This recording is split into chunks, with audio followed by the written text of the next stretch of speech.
Hampshire, a new poll shows Nikki Haley surging in a recent presidential poll, and she currently is the runner-up to former President Donald Trump. This is an Emerson College poll showing Haley more than quadrupling her numbers in the state from August to November, while her opponent's numbers remain a bit more static. However, the former U.S. ambassador to the United Nations is still heavily trailing the former president, who has been consistent, right now around 49%.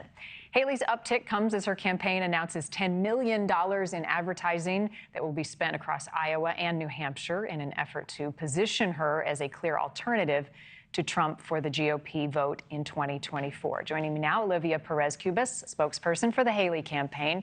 Good morning to you. Thank you for being with us. What's the level of expectation right now from Nikki Haley and her campaign that Trump will show up for this debate in December that's happening here on NewsNation? We'll see. What I can tell you is that Nikki's going to keep doing what she's always been doing. She has now had 3 winning debate performances. I would expect the same for this 4th debate performance.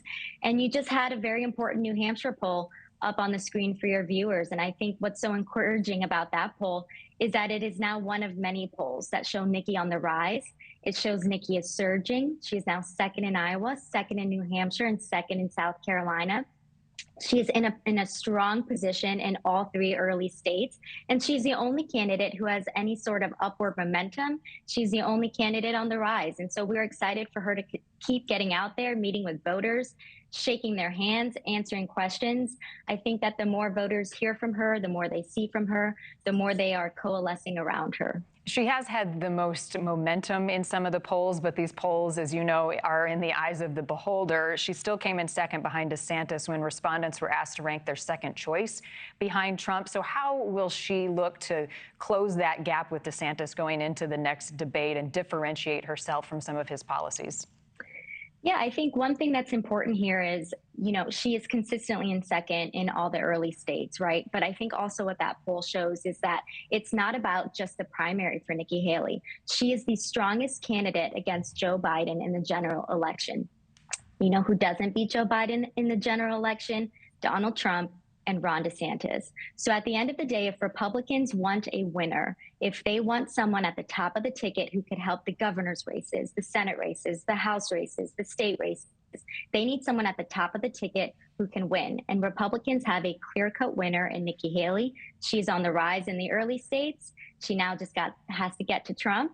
And we feel confident that she's the best candidate for the job. One more quick question for you, Olivia. It was what people were talking about after the last debate. No love lost between Nikki Haley and Vivek Ramaswamy. He took some low blows, including one about TikTok and her daughter. How do you expect that to be handled moving into this debate? And is she prepared for the personal attacks he seems to be willing to hand out? I will let him sort out his issue with Nikki. I think obviously family should be off limits.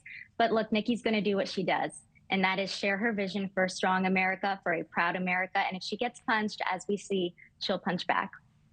Olivia Perez-Cubas with the Haley campaign. Thank you for your time this morning. We'll see you at the debate in a few weeks. Thank you for watching. Go to newsnationnow.com to find NewsNation on your television provider. And don't forget to click the red subscribe button below to get more of NewsNation's fact-driven, unbiased coverage.